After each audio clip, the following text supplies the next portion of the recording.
और वो कहता है कि जितनी ऊंची कल्पना भारत में है विद्या और शिक्षा की, हम तो उसके दूर दूर कहीं नजदीक तक नहीं है। फिर उसको पूछा जाता है कि अच्छा ये बताओ कि भारत में हायर स्टडीज सेंटर हैं क्या? तो कहता हाँ हैं। कितने हैं? तो संख्या गिना रहा है 15,800 कुछ। हायर स्टडीज सेंटर का मतलब क्या है? हायर स्टडीज सेंटर का माने विश्वविद्यालय। उनकी जो परिभाषा है ना, उस परिभाषा में विश्वविद्यालय, हायर स्टडीज सेंटर।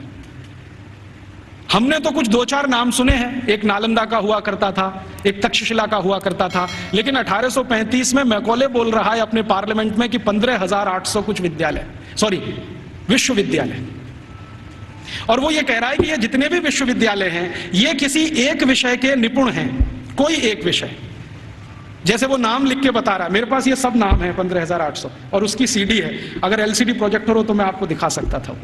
लैपटॉप मेरे पास अभी है, उसमें सब फीड किया हुआ है। एक विद्यालय है, माफ करिए विश्वविद्यालय है, अमरावती विश्वविद्यालय। अमरावती विश्वविद्यालय मशहूर है किस बात के लिए? वो मेटलर्जी के लिए मशहूर है, धातु विज्ञान सिखाया जाता है और पूरा विश्वविद्यालय धातु विज्ञानियों से भरा हुआ है।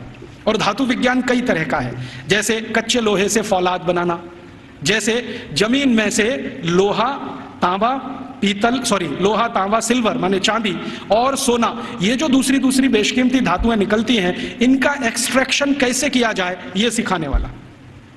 माने आज जो हमारे यहाँ आईआईटीज में सिखाया जाता ना मेटलर्जी में, वही वहां उस समय यूनिवर्सिटीज में सिखाया जाता। फिर वो कह रहा है एक विश्वविद्यालय में गया था, कांगड़ा विश्वविद्यालय, कांगड़ा माने हिमाचल, तो वो किसके लिए मशहूर है? तो कह रहा है ये सर्जरी के लिए मशहूर है।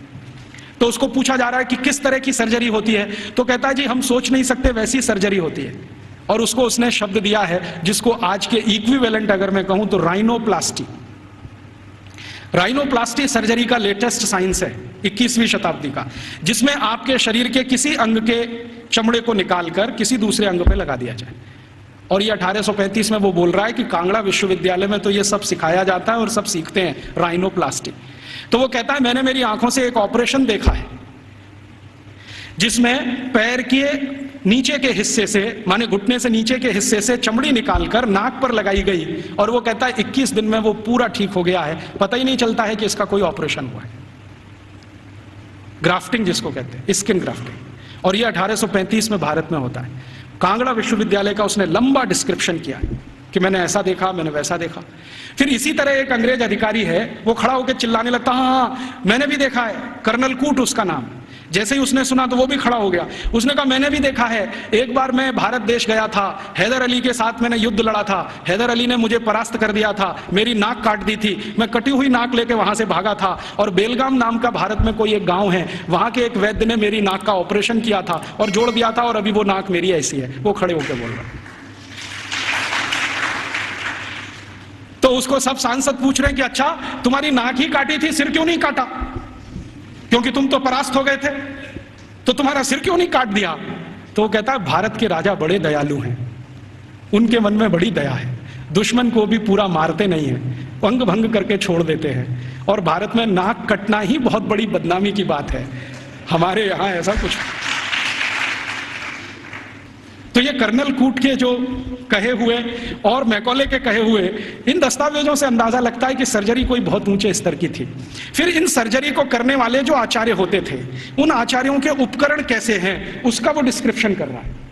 और आपको सुनकर आश्चर्य होगा कि सामान्य रूप से सर्जरी का एक आचार्य, आचार्य माने आज का MS मास्टर ऑफ सर्जरी, उस जमाने का आचार्य, तो वो कहते हैं कि सामान्य रूप से एक आचार्य के पास कम से कम 500 इंस्ट्रूमेंट्स तो होते ही हैं।